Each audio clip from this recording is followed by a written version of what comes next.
behind every beader, there are probably 30 people who benefit from her work. Not only her immediate family, but also all those members in the community who are benefiting from the fact that she has money to spend.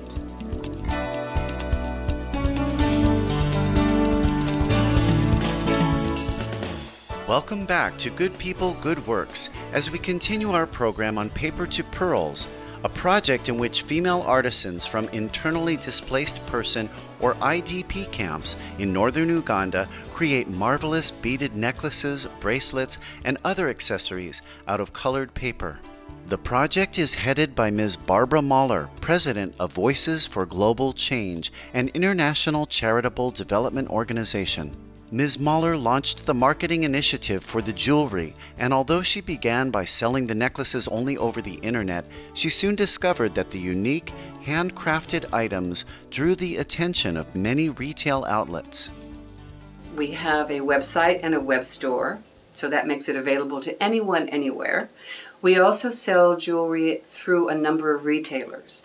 We have retailers in the Washington, D.C. area. We have just started with a retailer in Scotland, we have a retailer in Australia, and we're getting a regular series of inquiries from people who are interested either in retailing in shops that they have in different countries, or who are interested in selling the beads on our behalf.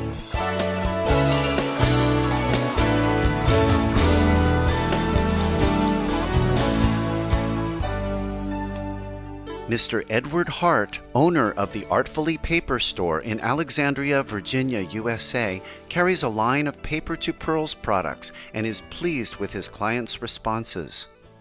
Everyone likes the artistic aspect of this jewelry, and we have sold just a lot of these necklaces and bracelets and earrings. It's a beautiful product line. They like the uniqueness of it and the colorfulness of it. They love the fact that it's coming from a different land and that we could provide help for people.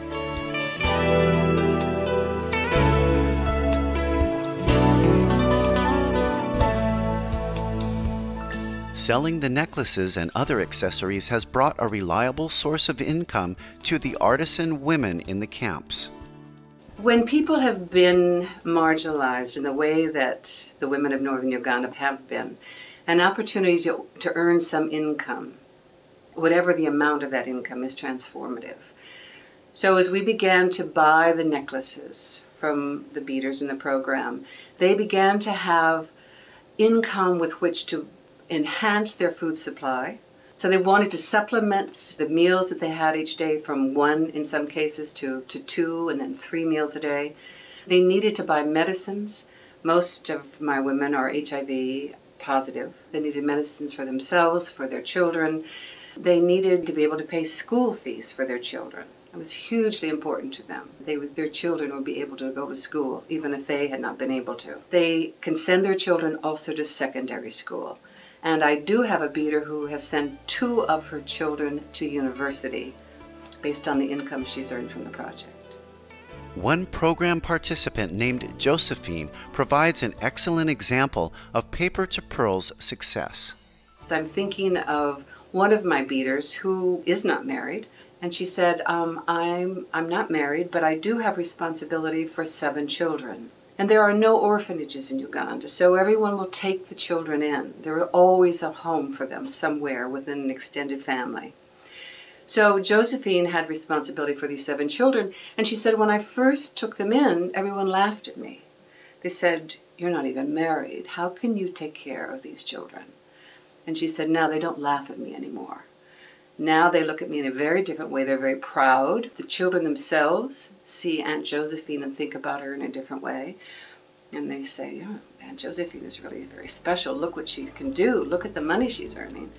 And Josephine, of course, sees herself in a very different way as well. Florence, another participant, has also experienced constructive changes in her life after learning to bead.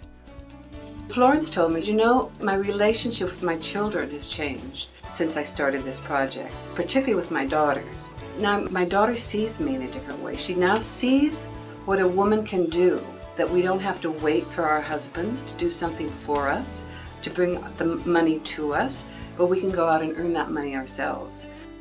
we asked Ms. Mahler where she sees the Paper to Pearls program heading in the future.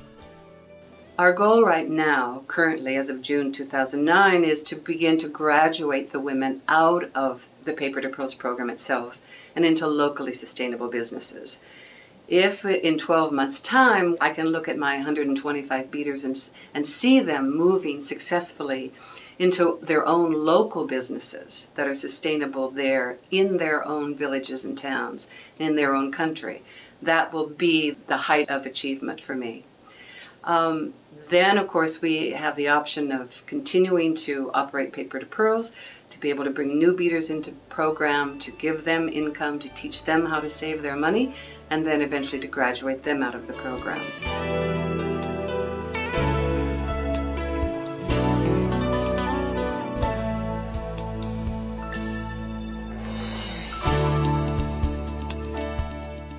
We thank heaven for programs like Paper to Pearls that enable the underprivileged to not only help themselves, but also improve many other lives in the process. We are very grateful to Ms. Barbara Mahler for establishing this laudable project, and to the beautiful Ugandan women artisans who are bringing greater joy and beauty to the world through the splendid accessories they create.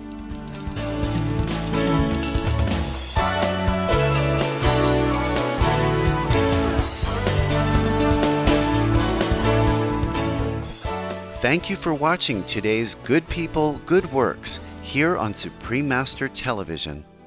Now please stay with us for the world around us following noteworthy news.